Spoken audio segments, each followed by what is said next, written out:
দৃষ্টি ক্ষমতা না থাকলেও অসাধ্য সাধন করার এক ঝাঁক কিশোরের। তারা সকলেই দৃষ্টিহীন, কিন্তু অসম্ভবকে সম্ভব করার স্বপ্ন এদের মনে। শুধুমাত্র ঘন্টার আওয়াজ শুনে অনায়াসে দৌড় দিচ্ছেন 100 মিটার। ঘন্টার আওয়াজ শুনেই নিখুঁত ঝাঁপ মারছেন, যা তাক লাগিয়ে দেওয়ার মতো।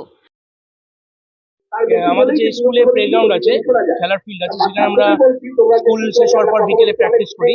বিভিন্ন রকম খেলা খেলি আমরা, ক্রিকেট, বিভিন্ন shot, race, long jump, high jump আমরা প্র্যাকটিস করি। এবার আমাদের প্র্যাকটিস করি তার আগে বলি, আজকে আমাদের টিমে আমরা দিকটাকে নিয়ে ঠিক করি আর কি। রেসের দৌড় প্রতিযোগিতায় বলতে গেলে আমরা শব্দ শুনে দৌড়াই। আমাদের স্পট থাকে হাতে বেল বা ঘন্টা নিয়ে, শব্দ শুনে দৌড়াই। আর লং জাম্পের ক্ষেত্রেও ঠিক সেরকমই, আমরা দাঁড়িয়ে তারপর শব্দ শুনে লাফানোর চেষ্টা করি। পুটিং দ্য শটও সেরকমই। অ্যাকচুয়ালি বিষয়টা হচ্ছে আমরা শব্দ দিয়ে দিকটাকে আর কি ঠিক করি কোন দিকে। শুধুমাত্র প্র্যাকটিস ও তাদের অদম্য ইচ্ছের কাছে হার মেরেছে প্রতিবন্ধকতা। নরেন্দ্রপুর রামকৃষ্ণ মিশনের স্টেডিয়ামে দৃষ্টিহীনদের নিয়ে আয়োজিত হলো স্পোর্টস। এই স্পোর্টসে যোগদান করলেন ব্লাইন্ড বয়েজ একাডেমির ছাত্ররা। তাদের ক্রীড়া প্রশিক্ষক জানালেন, এটা তাদের 66তম বার্ষিক স্পোর্টস। প্রশিক্ষণ দেওয়ার সময় কিছু সমস্যা থাকলেও নিয়মিত প্র্যাকটিসের জেরে তা কাটিয়ে ওঠা সম্ভব হয়েছে বলে জানান তিনি। মূলত এখানে মধ্যে খেলিনি আমি কিছু, আমার পায়ে একটু চোট আছে সেই জন্য, কিন্তু আমরা অন্য সময় অংশগ্রহণ করি, খুবই ভালো লাগে খেলতে।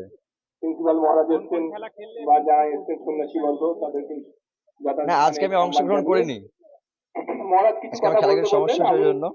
অন্য সময় অংশগ্রহণ করি, খুবই খেলতে ভালো লাগে।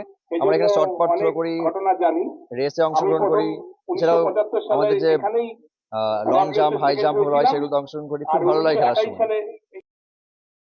খোলা মাঠে ঘণ্টা বাজিয়ে তাদের প্র্যাকটিস করানো হয় বলে জানান তিনি। এই প্রসঙ্গে এক স্কুল ছাত্র জানান, তারা স্কুল ছুটির পর নিয়মিত সব খেলায় প্র্যাকটিস করেন। মূলত শব্দ শুনেই তাদের প্র্যাকটিস চলে। শুধুমাত্র ইচ্ছাশক্তির জেরে তাদের এই অসাধ্য সাধন বলে জানালেন ছাত্ররা। তাদের অনেকেই রাজ্য ও জাতীয় স্তরে নানান প্রতিযোগিতাতেও অংশগ্রহণ করেন বলে জানা গিয়েছে। দক্ষিণ 24 পরগনা থেকে সুমন সাহার রিপোর্ট, লোকাল 18 বাংলা।